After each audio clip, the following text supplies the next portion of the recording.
sier det i Kristus, for at det også har vært at vi der og vi var deg, og vi var lyst opp i Kristus. Det vil si at det som var sagt om Kristus og sagt om åtta.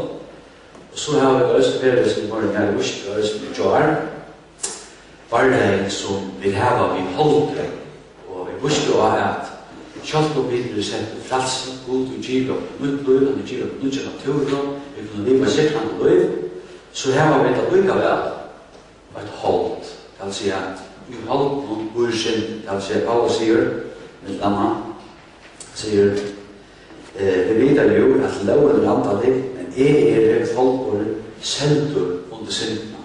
Det vil si at vi holder noen stadigvæk synden ui likam. Så nu kan jeg velge om jeg ikke lever etter holden, eller jeg velger at livet i andre.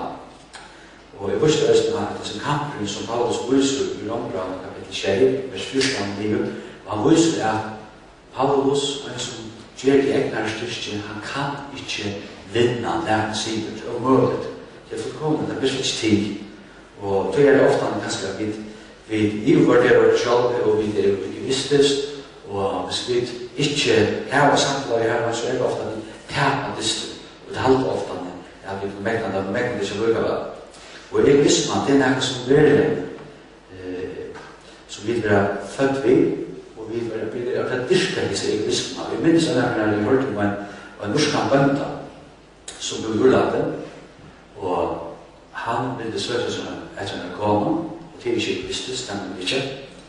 Men så er det så at han skriver ved et blad, så sier han, skriver det her så at han, jeg vil gjerne urske bønde, søke seg en kone, utkjønten er ikke siden, men det har ikke vært i veien hvis du 80 og en traktor.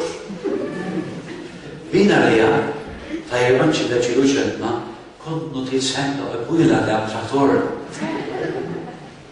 Så jeg råd ikke vi at når kone skriver, så det er noen rundt det. Så er det ofte når vi gjør løyven, at vi klæder det inn i og gjør det på en annen måte. Så er det for vi her, så skal vi lykke lese det versen som vi løser og gjør det med for, og skal lykke på oss til Rombrevet 8, og vers 8. Og det første for versen. Her sier Paulus, så er det ikke fordømning for det som Kristus Jesus er. Til lov Gudsens anda hever Kristus Jesus er varslet fra lov synden og reiast. Det som lov ikke var ment å gjøre, vet at det var måttløs av holden. Det gjør det jo god, da han sendte sånn som nå på synden holden. Og fire synd, og dømfelte synden i holden. For at det som loven kravde skulle være fullkjørt i oppen, så ikke leva etter holden, men etter andan. Tid, det er som Paulus skriver her, som det skal innveie her, vi kunne nå leve på en nødja mat. Vi lever ikke etter holden, vi lever ikke etter lovene. Det er ikke noe som drivkraften, men det er hele anden som er drivkraften i åkne liv. Vi skal ta det døme. Jeg hadde ikke innsett for her i følge. Og så kom til at disse øyne som selgte biler. Og dette er noe bedre enn kyr. Jeg skal si det for en kjøpes kjenter. Men jeg setter biler. Nå spiller vi at jeg er med oss som selger biler. Og nå får jeg reklamere. Jeg har en bil som sender utenfor her.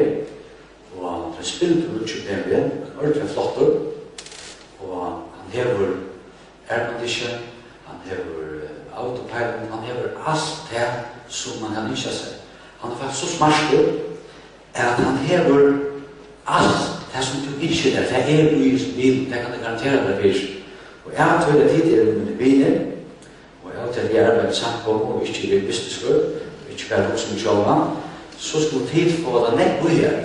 Så bilen kostar gjerne 2 millioner. Men som det tid, så skal vi få han for 2,5 000. Men det er bare et løyde smalig hos bilen her, til det at han er ikke kjenner, men han er ikke suttje. Han er bare i fantasien. Det vil si at det som tog hos han bilen, han er her. Men ikke bestemt av det noe sier, han har bilen ikke av, men det er som en forhold til at du er omgang med tiden ikke. du kører for harsht i bil. Om kan tisna på bil, gå bare så harsht du vil. Så ikke spørninger, hvor er det ikke vi gjerne kjøper bil? Hold nå. Ønskjen, det er ikke klok. Når jeg ikke det øyne vel, så kan man si, kan vi så si at det her? Til kristendommen for nekv akkurat, når vi ofte prøver å selge kristendommen og rønne forkynne om Kristus og det andre av livet, så det veldig ofte at vi for øyne som ikke frelster, ikke endurføtter, øyne som ikke antalliger, da det som om at selge den her vedbildet. Det er sånn ikke, man kan ikke føle jeg har tått seg helt andre av livet, men vi kan ikke sånn Kristus, jeg har ikke sett han, og det er ikke naturlig, Johannes sier, han elsker deg, altså Jesus, det var det ikke sånn han. Så alt det som i kristendommen gjør skjønnet. Man kan ikke bare nøyes. Jeg vil ikke si at man ikke kan føle det, det kan man så samle, men man kan ikke ha det som tæk og yta som man tilhører få med heldig ut. Og alt det som er som høyre damer, det er så som kan måle, som bias, som man kan halde, som man kan sutja. Så her har vi ofte tro på det, kan man si. Men her har vi høyre i andre. Det vil si at alt det her som vi har tås om, etter en andan i verden. Det vil si at hvis man har vært etter en rutjon, har man kan sutja det her. Og tog det at det er andre, for det som veldig kraftig skulle være fullkjørt oppen, som ikke liv etter holden, men etter andan. Er vi holdlig og ikke andelig, så det at vi virusmøter at det er holdlige ting, så det at vi automatisk for å hitja der etter en holdlige ting. Vi vil gjerne si at det er ikke skraft vi at vi har holdlige ting. Hva mener vi holdlige ting som en halvgøy til dømes? I og en bil, i og en akkom, og sitter her og livvald, i og en bød, som vi leder av fyrir, i og en teltor, og i øye forskjellig. Man kan si at det er mun åkt, og det er ikke gærne betydning som så øye stinsen her. Men hvis vi tar bare ur fokus på hæsen tingen, og vi bare livet for hæsen tingen, så suttjer ikke det som om man fyrir. Og det er ofte at det som hender det andre liv, at det er beholdt det, så suttjer vi ikke til andan i viren. Tog det å møte det olvarsamt, at vi kristne har løgnet, at kristendommen kjønner vi ikke suttjer det, så kunne vi føle det, vi kunne kjenne oss her som er det, vi kunne heve det samtidig via, men hvis vi ikke hever det her, så kunne vi ikke stande i møte, de holde, de frøstingene komme, og vi var frøstet til å skrive, så kunne vi ikke stande i møte hvis vi ikke hever det andre av livet, enn det underfulle frie, enn det personen Kristus, som er så fantastisk, så stander vi ikke i møte. Så de som stander i møte frøsting, er de som velger oppliva Herren Jesus Kristus. De som velger oppliva og har samfunnet i Herren Jesus Kristus. Og tog det også, da noen sier her, de som loven ikke nekner, men de ikke hører i andre. Han gjør det livet. Han løyer dere og viser dere hver vi det er. Tog det også å møte det alvarsamt at vi gjør det her. Og det skal komme en sin morgen at jeg tror Kristus, jeg skal nok ikke være trygg for det som er kjør. Men det skal bruke varen i for tåse syndrom at vi kan kvile og vise frelsene, så vi gjerne vise at vi kan annan vil. Jeg vil vise at det er noe som skulle vite, noe som skulle råkne, noe som skulle tilåkne om, men hvordan kunne vi velge liv og et annet liv? Vi skal lese et vers ur Jógvan, og det er kapittel 8, hvor det gjør som han altså kjøtter det. Og her er det at Moses er deilig, og nu kallar på Jógvan til sånne tjenest, og han var jo skal inn i Kanansland. Og så sier han mer, og vi skal lese mest til at her er ikke vi nekker parser av møvelig høyder ved Jógvan, og så høyder vi 5 Mosebøkene som Jógvan kjenner til. Han har ikke haft alle bøkene. Og så sier han det, så kallar han, vi leser bare sammen til vers 6. Vær ordrest og sterskur, du skal skifta vi arv mittel hetta folk, landet vi er i øyn, har vi lov at fedretarver, at gjøre tarver. Vær vers ordrestur og sterskur, så du legger der øyna vi at gjøre etter alle er lovlig, og i Moses tjener til lærlig til. Vøyk ikke fra henne, først til høyre etter til vinstru, så du kan starte evna vidt her i ødlom som du først under er gjøre. Hetta lovlig må ikke brytje om måned til. Nei, du skal grunta henne der og natt, så du aktar vel etter gjør et ødlomtøy som i hennes den skriver. Ta skal det gengas vel ødlomtøy og du skal ha framgått. Her har vi ikke sagt vi til at du skal være størst og horest. Ikke missa nåd og ikke reivast. Det er herre god tøy det vi til og i ødlom som du først under gjør. Her er det at Moses, at Jógvan, han fer gå fra Gud. Han vil kalla over til at han skal være horest og størst. Vi skal være vitt der, som vi skal være vi, som er være Moses. Og så sier han at akkurat som jeg var Moses, så skal jeg være vitt her. Vær to i ødlom tog som Moses er verst. Moses, han lærte Jógvan, han nok ikke her i øyemørsen, han bøyga for at det var maktig, han sa, hatt skal du gjøre, hatt skal du ikke gjøre. Han lærte han opp, han var, han sier, lærersprøk til Moses. Men så synes jeg litt at det var ikke nok bare over en lærersprøk til Moses. Det som ofte hender, og hender også budsjets kjøret av det kan være, det var kommet dommer av bøksene, det stemte etter alvor sammen. At så kommer atterlig, altså jøden, som ikke kjente til herren og størverskene som han har gjort. Jeg tror ikke det verste at jeg ikke visste om at det var jøder, at det var bjerger, at det var Gyttalandet og at underverskene som hendte i øyemørsen. Jeg hadde vita, men da det stemte at jeg ikke kjente størverskene som herren, så hadde det ikke et samtidig av herren. Det vil si, jeg tror det er bøyene som er stolt av Moses, Petter og Aron, Petter og Jógvan, og det er stolt av Jógvan. Men det har ikke tid på oss, det har ikke en visekultur, det har ikke tid til seg. Og her får vi i 8. verset og en veldig samfunn, og en veldig kraft også vi kan liva til mye av liv. Og det er ikke til han sier i 8. verset vi Jógvan. Henta løyko må ikke bøyja ur munnet tøy. Fyrsta prinsipp. Han sier ikke, du skal bare gjøre hatt, men løybøyja. Det første 5 Mosebøkene, og nå er Jógvan, de må ikke bøyja ur munnet tøy. Nå, nær er årene i munnen, det har vi lest og sånt. Det er så elsker jeg god vei. Ta årene i munnen. Og han sier bakstavet at ikke bare noe for å løpe til vinstro, men du skal kalle årene inn, akkurat som eta deg, og sia deg, lesa deg, og så kan man si på handabatt. Så ofte kan man si å smakke at herren er god. Og tog er det her at ofte når vi antar livet, særlig hvis man blir eldre, så kommer vi godt liv på gamle andre signinger. Til dømes, det er ikke bare å minnes det der så rett, et ungdomsmøte, et opprærestemme, at herren taler i dykk, og det var vittna, så det vittna om at herren er over, og det var underfullt å være sammen med noen. Men nå har det ikke vist så mange, nå er vårt ikke mer i munnen og mer, og kraften ikke så sterkt å følge ut, og ikke. Og han det her, vi kunne ikke leve på gamle signinger. Til ordan er vi først ikke at, jeg kan ikke at han til å si at jeg minnes jeg var i skolen. Ta var det for å kjøpe rangrav og herren tale og særlig av bursene at vi kunne kvile Kristus. Men det er ikke 20 år siden. Jeg kan ikke leve på det. Men det kjære forfall. Jeg kan ha lukket av noe som jeg har underfullt, men det er ferdig, det er stort. Jeg må oppleve nødt sammen med herren. Jeg må bare inn i munnen, jeg må ete mer, alle tøyene. Jeg kan kjenne det østen fra akkurat holdslige løyve. Vi er ikke bare øynefyr. Så bare kjøy. Og jeg minnes, jeg skal ta døren, da jeg kom med vi ført til fra Fjakka, jeg var gift, så kom vi til India, Nepal og Thailand. Jeg har ikke anelse for hva man går herfra. Og så er vi der, og vi var rettelig trått av India. India, det gikk alle tunne nader. Vi måtte bare bitta. Og jeg minnes at det var i Torche, så var det en som gikk rundt, selv i Torche, som var rundt, han heier kassa som han var rundt, så var det rundt.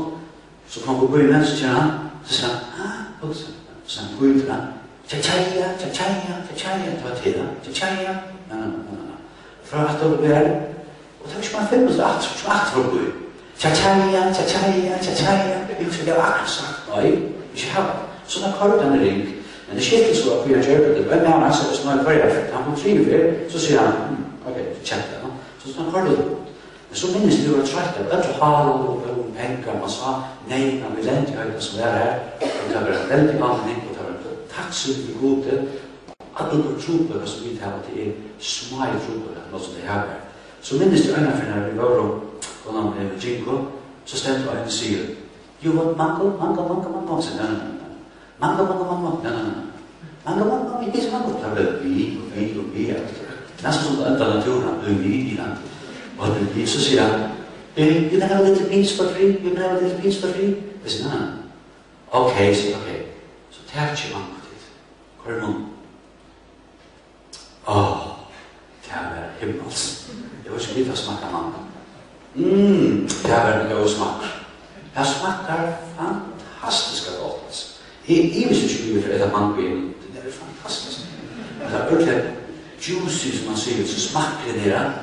Men så er det litt, etter å tenke år så jeg kan ikke beskrive den smaken vår. Nå har jeg prøvd at det er damer som følger, men det er slett ikke det samme, det sier. Men til bare livet til å påstå at det er noe som smaker vel, det er ikke flere detaljer som tar at, som du sier, det smaker sørt, det smaker hatter. Du opplevelse i fær. Og nettrykkene, det er ikke det enda maten. Så jeg sier, jeg vil alltid ta litt møttes på. Men det var så mange. Så nå får jeg liv på gamle sider. Så nå får jeg vite at sitte at blunda litt på egen natur. Nå spiller vi litt inn til slipper han. Vi kan se. Boom! Så lenter vi om meg. Vi kommer mer enn fra bøy. Fatt ut av bekka mango. Vi får med kette mango. Han smaker vel da. Det er ikke sånn.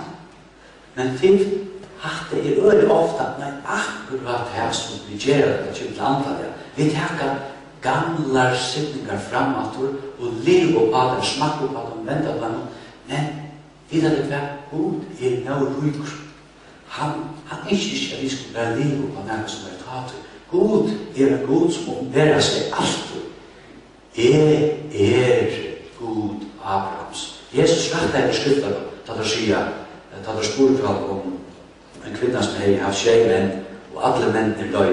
Så fikk visst en mann, og til lov å si at hvis jeg var en familie i Israel, og jeg var gift med en kone, og arven jeg fikk en vatten i døye, så var det plikt til yngre bøtjene som at jeg er ivor, og så giftes vi igjen, og det første vattene skulle faktisk kalles opp etter mer, mer Jakob. Og man kunne si nei, men så, det var ikke godt, det var lov med kraft eller det. Ikke særlig romantisk, som det var. Og dette hendte skjei, men jeg var hvis jeg var med skjei, så jeg hilt det langt gale gående at vodka, så vi finnes med meg. Og så spør jeg deg, hvor skal jeg så teka nærmere til ekta og komme til mannen? Så her er det jeg sier, Gud, det vittlas, jeg kjenner ikke skriftene. Gud er ikke god for deg. Gud er ikke en god ut hatur.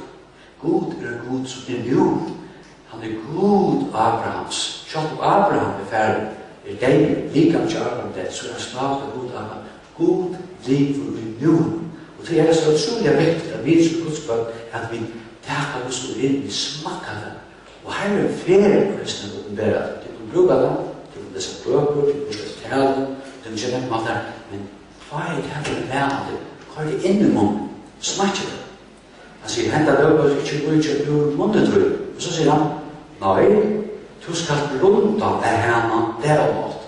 Det som øyne henter fra lese Guds ord, så er det at vi tar munnen, vi lever det, vi leser det, og så skulle vi ikke disiplinere det til at blunda av det, men da vi leser det ofte, så færre vi skal blunda av det, så færre vi også om det, så færre andre Guds er ikke det livante. Vi har sagt hva vi gjør. Så du skal blunda det der og natt, og så kommer det tria, så du akter vel etter ødelen tog som vi henvisningen skriver. Så tria prinsippet eta, hva er det i munnen, så først du blunda av det, og da du blunda av det, så er det sånn en kraft i tog at du først agerer etter tog som det sier. Kjærlig, Guds ord er en kraft. Ofte er det sånn at det er ting som vinner opp i løyven. Vi kan ganske halde at vi ikke avskjeg av hesten høyden som tar det, utan at vi er det som prøvd avskjeg. Vi sier ofte at ring i fellesskapet spiller Jógvan Jacobsen, og det er så pluralt. Men vi må smeke oss alt og sier at gode fellesskapet spiller ringen sin. Da stemmer det alt. Så det er først at han her går og sier at han er inne i det løy, så er ordet så kraftfullt at det fer stærkere en mindre det til, så du kan brøytast, og så har jeg andre brøytet det, og styrke det i kjøkken prosessen av utenlandet. Og det er Guds ord, vi er sammen med utenlandet, kommer sammen, og det er sammen til en kraftig, til en kraft som gjør og dyrver og styrke, og god fer at være seg til jobb. Og jeg skal lese opp et vers av kraft bildet som lyser det så vel, og det til ur sønnen Brygg. Jeg skriver det nye her, jeg skal lese det på dansk løsning. Vi halder øyne ofte at det kristne livet er at renne rundt og gjøre aktiviteter. Men det skal komme inn at vi bør ikke bare akseptere det ut og gjøre lengre aktiviteter. Det er ikke ofte det. Det er nesten Paulus sier når jeg rett og slett i 17. Korinthbrev 3, vi skal stå og lese det og vers 16 og 18 stender, og Herren er andre, og her som andre Herren sier i frelse, så kommer det 18. Men alle vi som omgår anledde er speklet ord Herrens, vil ombrøyt så om inn fra dør til dør, som fra Herren og i andre. Det er et underfullt vers. Det er mest den danske siden av lysen ørelse, det var ikke det langst. Og alle vi som vil usløre ansikt i speilet, skoer Herrens herlighet, forvandles efter det billede vi skoer, fra herlighet til herlighet. Den danske siden er et lite sikkert. Hun sier at Herrens ord til Jesus Kristus selv, at vi skoer Herrens ord, personen Herren Jesus Kristus, og vi vil ha ombrøyt etter tog som vi skoer. Det vil si at vi er hitja, vi er suttja, hvor Kristus er. Jeg tenker inn i mitt liv, vi er ombrøyt fra dør til dør, innvendjande fra. Så kraftfullt er Guds ord, så kraftfullt er Guds ord, at vi vil ha ombrøyt fra dør til dør, vi er avspeklans på dør, vi opplever seg dørene, og tenker vi inn til våre liv, og da vi opplever det, så er vi ombrøyt, og vi er ombrøyt, ikke etter tog kan vi gjøre, men etter tog som vi skoer. Hette er en veldig trøst til oss, selv om som ikke har snakket opp til det, jeg tror det er det flokker. Men allikevel, er det ikke spørninger hos at eiken til her, er det spørninger, hva tenker du om, hva skoer du, hva tenker du etter? Hvis vi bare skoer etter det som høyme, så gjør det som det som høyme, men jeg kan i og hos at jeg noen, og det er 100% sikkert, først du har skoet Kristus, så først du ombrøydes, og du vil ha suttja. Jeg har ikke måttet for trøst, til åkken Guds syklande, at her og etter Guds spørsmål, at vi kunne kvile i hans, at vi kunne ombrøydes, så vi er ikke. Og det er det så utrolig alvorsomt at vi takker det til åkken, og vi lever etter her, og opplever Kristus alle togene. At vi er jo kattlet til å være vittner. Nå, et vittne er alltid som noe som retter seg. Men kan man øve skaldsøver, når man filmer retter seg ikke.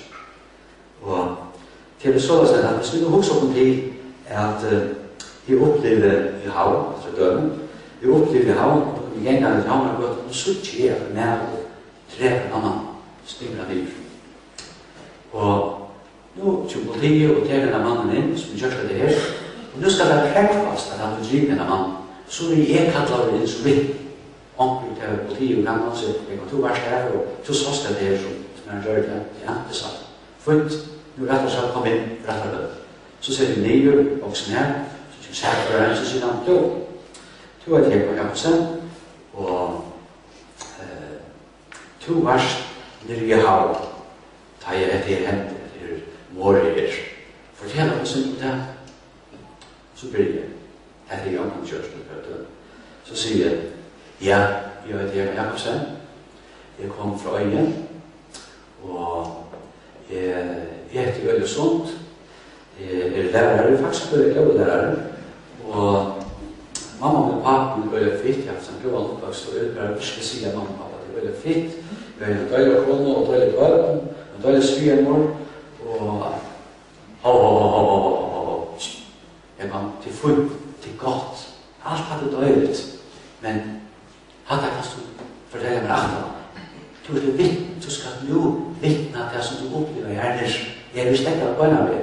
Og vi trykker det, vi ser først på han, så en av dommerne med henne, og sier, nå kan du nok. Så sier vi, et vittne en som ikke reklamerer seg selv, men et vittne en som opplever det, og vittner om det som man opplever. Og tog det at vi alle vittne, og skulle vi være gode vittne, så må vi oppleve, så må vi innta. Tog som langt være inn her, halvende munnen, hvor ikke godt. Det ikke godt med meg. Jeg må få det fra gode. Så det enda røst innvendig. Anden og salen røst opp. Men jeg må få tilskudd alle togene fra hver andre. Kjøkken borgås. Vi skoa, vi suttja for han så det rombrøy. Og tog det en veldig trøst for oss. Øyne for kan være vittne. Tog det man ikke mer, men det man av Kristus, det god. Det er som jeg så med dette området, at vi suttje etter og skilje etter og oppleve etter. Men så det et annet som jeg vil vise av her i Romra 8. Legg meg ikke til at leggetrykkende eller mennesker til halda at hvis man for å føle seg til å trykka på Kristus, kvile Kristus, legg meg å gjøre sin til å nå inn og si ja, men hvis du ikke lever rett, ja, men så først du fortapt rett. Tror jeg, hvis man kan føle seg 100% trygg her, så vil man bare livet og lade som man vil. Og så vil man bare livet sin, så gjør det ikke mening more. Men at han er østbyrden, vi er jo deg fra sin, og det er noen som livet ut, så at han passer ikke. Men legg mest til hva Paulus sier i første verset, så jo ønsken for døven for deg, så ui Kristus Jesus Vi ui Kristus, og vi samanvaksen, vi døpt i Kristus. Og han sier til ønsken for døven for deg, som Kristus Jesus Det vil si at god for omgang tog fordøma med atter fortapt. Fordømingen liv, tog i Kristus, han finnes som en fullt rettforstøvlinja, til ønsken fordøming for det som Kristus Jesus Og legg mest til, Paulus bruker dette kapittel for å vise av og sier at vi veldig frelst, vi veldig frøy. Legg mest til han sier i vers 1, når han tås med det, hva skulle ta si om dette? God vi oppe, hvor kan ta meg nødt opp? Han som sparte ikke sin egna så, men gav han fyre opp ød. Hvordan skal han kunne anna enn djev om alt i ånd?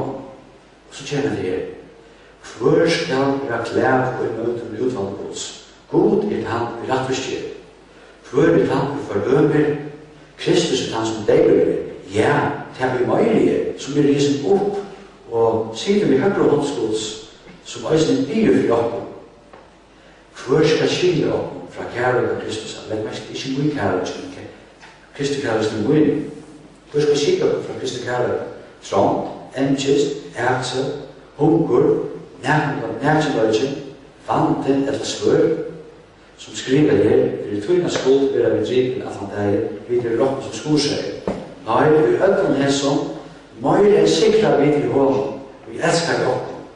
Så jeg viser du at først deg eller løy, først ønglar eller herredøm, først det som nu eller det som koma skal, eller makter, først hula, djupa, eller næka annan, vi skal få skilt oppen fra kærlighet Guds og i Kristus Jesus. Så jo ønsken fordøming for deg som og i Kristus Jesus Alt natten til slutt i livet, God vil investere, så med han ikke oppen. Han får ikke å si, ok, jeg vil da vil være synder, da vil fortapt, nå frelst, og så sier han, ok, nå tror vi ikke. Jeg kjenner alle det at vi kan skal være, at kanskje gjøre noe, gjøre puslestad, 1000 blikk, litt ordentlig, så du skal gjøre det, ja, ikke pusle, så kommer det for å trykke det her, tror vi ikke løyene, så stekker jeg ut.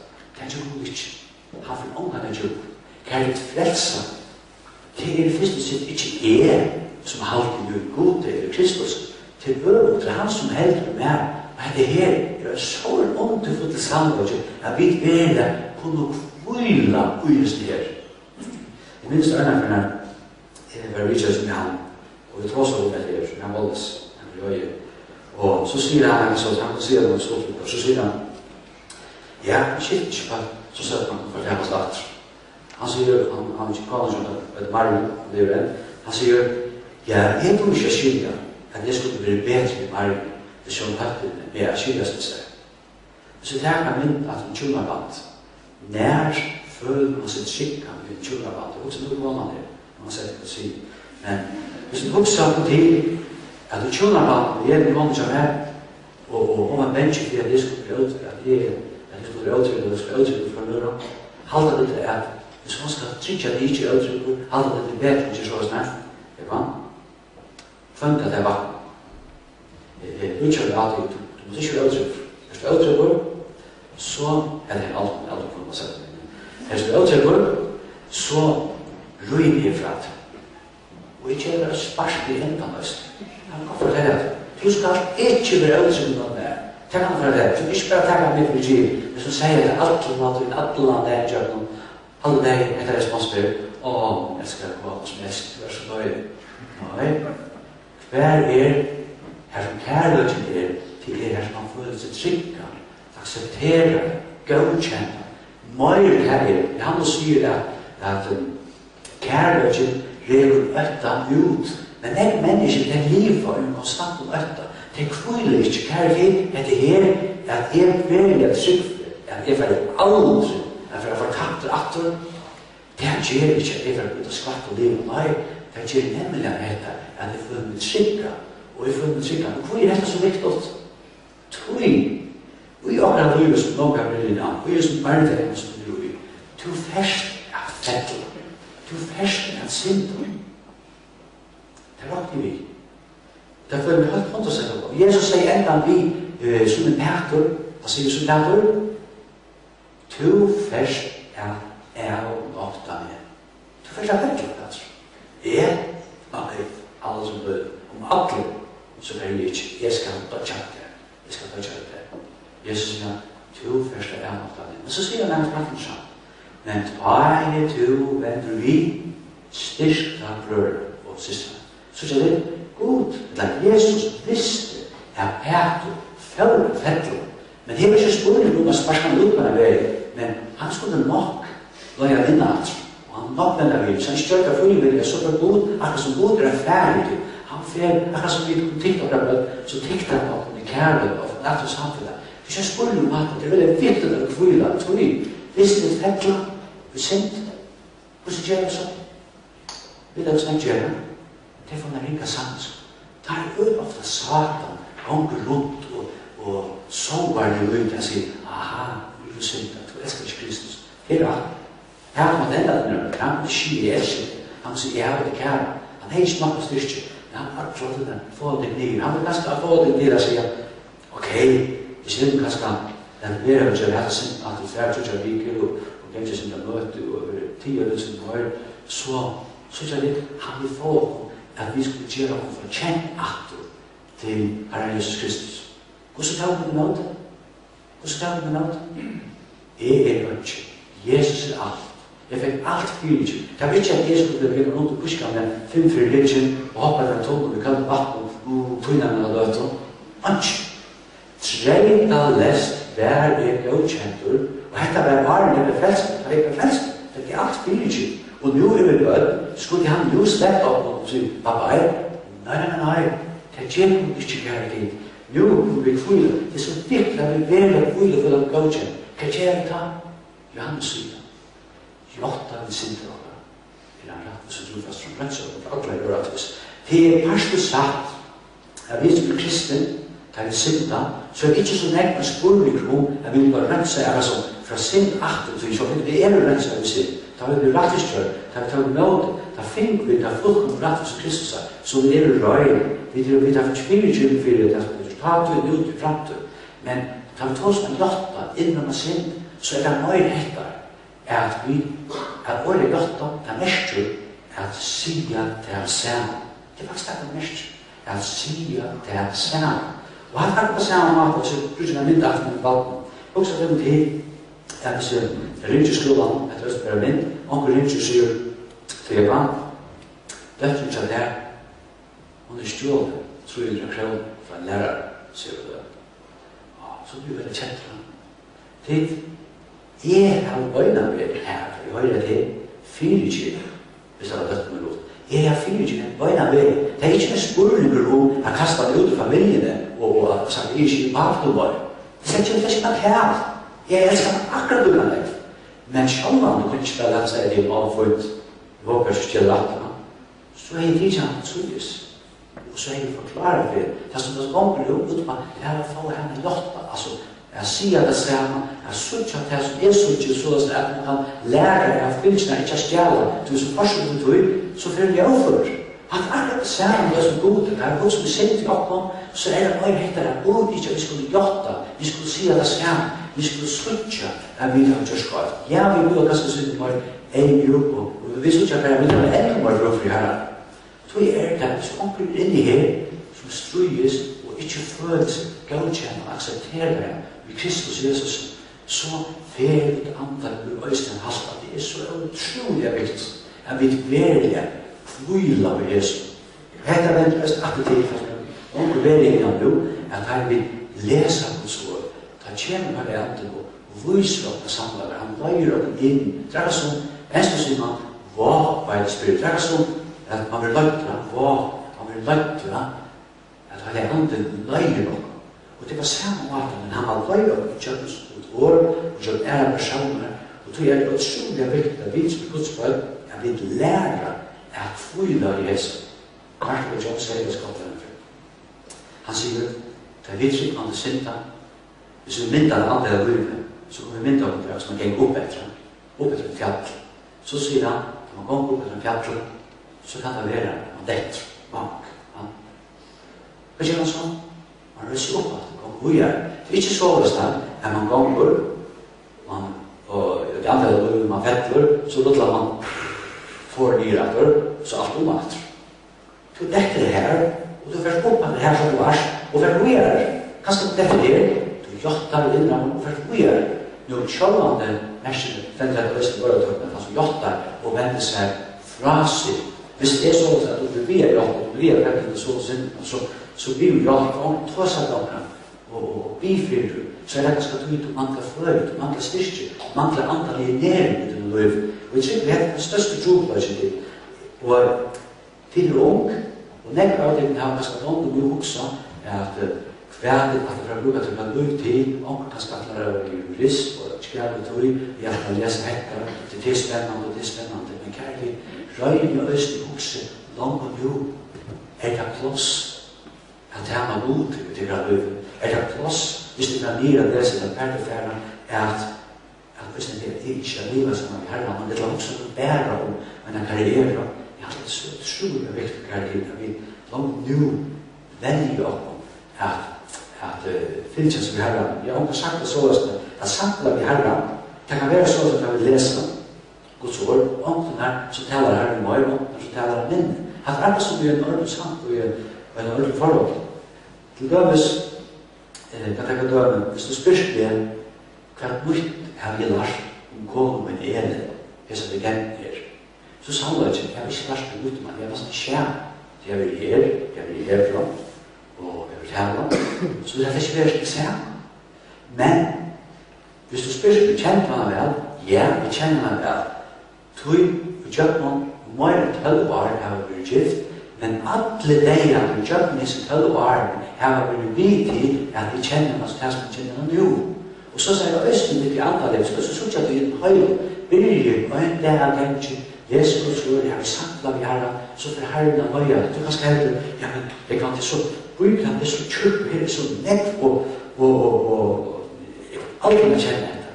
Jo, du kjenner. Det er tog vel, så for jeg kjenner mer. Eneste maten til vi har brukt tog som vi har, og så for herren av høyre, og så for østen kunne være bedre vittne, og vise ord og mennesker. Herren Jesus Kristus, og det er det øyne kallet til, å være vittne, å få oss med vi og som møter til himmels. Og så skal vi enda ved Jesus i Rambran, så skal vi være liv til enda ikke oppå, sin kampen som nærer den, han får kjærs på Jesus. Paulus sier her, i vers 22, Rambran 8, vi vet jo at alle skapninger, det må jeg si gjøre den, altså det er ikke spørsmål, må høyre men jeg skal gjøre det. Alle skapene til sammen supper over verste lugaten jo. Og ikke bare han, og jeg synes vi selv som har frumprøver andans. Og jeg synes vi supper over selv, for vi er oppe ting, vi lunsjes, vi vil stemme unesnål, vi damkjører første, Og en nærmere spurtur som sikkert til Nutrans Mission, det har ikke toppene, han satt rullestøv, så sa han igjen, kan du ikke himmels, vil ikke døylig, jeg slett av i rullestøvet? Jo, sier han, jeg vet at det er mørlig, jeg slett av i beina som vi holdt. Så sier han, Østen vidt soffa ved sjålen, og stunda etter sånne ratten, endur løysen likans okkar. Det er det som bøyer opp, at året sånne ratten, at det er adopterar. Det som bøyer opp dit, det anden røst opp, salen røst opp, hvis jeg døyer jo, så får anden, og salen har til Herren Jesus, det er sammen med honom, han ender røst opp, han rønser han med meg, men likan gått nyer, det er ikke endrøsten, det er veldig grøven. Men kjærlighet, sånne ratter, det er Jesus som at det er likan vi derfor er det endrøst. Vi får få et nytt, dårlig likan, det er Jesus som ratter, og i øynene nå, så får vi det ombrøkast, men vi får få et dårlig likan, som ønsker sender vi. Og det er den største prosessen i frelsningsjobb, som vi kallar dårlig change, det er bare spurt tøydigt. Jeg måtte det ikke lunch. Kanskje jeg vet, jeg slet ikke lunch, altså for ulike. Kanskje her i natur, og så er det alltid riktig på luften, at det er deg i Kristus vi så, og få et ord liggende, og så skulle alt være sammen i hånden. Men enten da, det her, bare den som vi har vært av livet, men det er veldig jobb. Billy Graham som skriver løsene, just as I am, minst jeg leser han, kanskje gjerne, så skriver han, gjerne med, og i det skal sørste kapitlet, the best is still to be. Det som bare har gleden i høyden, det kan bare sitte frem til, jeg blir eldre, nå blir det stittere, om jeg åtte i alle høyden, om jeg vil millionere åtte, for penger i åtte, nå blir det bare stittere, til det skal være fra økene ned. Vi som tryggvande, vi kan ha vel, nærmere det skjer, enda hvis vi skulle dødja til herresnatter, nærmere kommer vi til endurløsning, til vøvn og kærlighet. Kristendom noe som vi vil investere på. At dette vil være vikeskiftet og forskning og alt det vonde, at dette vil løte at jeg integrerer dem til å få sagt av Herren. Det er det sagt. Jeg takker deg for frelsen av deg. Jeg takker deg for at det er ønsken for dømen for deg som Kristus lever for. Jeg takker deg for at det er rønnshaver, Guds barn, så mye av det her. Jeg tar ikke det østen for at ta i sinta, jeg har sinta som kunne hjelpe til å endre oss fra. Jeg blir østen for de unge her, og jeg selv visste øntene at jeg ikke skulle ha samtidig. Det er unge ganske sider her som ikke leser ditt vår, ikke er samtidig. Jeg blir når jeg hele hjertet taler til disse personene, taler til at måtte det være sånn at vi fikk en større lakse, en større hunger etter at vi virkelig opplevde denne frien og så glede, så sier vi løsningen, det kan smitte av til det som livet mitt, så tenker vi på frelst. Det blir sånn at denne sikning i disse samkommer, alt det som ved, og alle de samkommer som de ombår, og Jesu navn.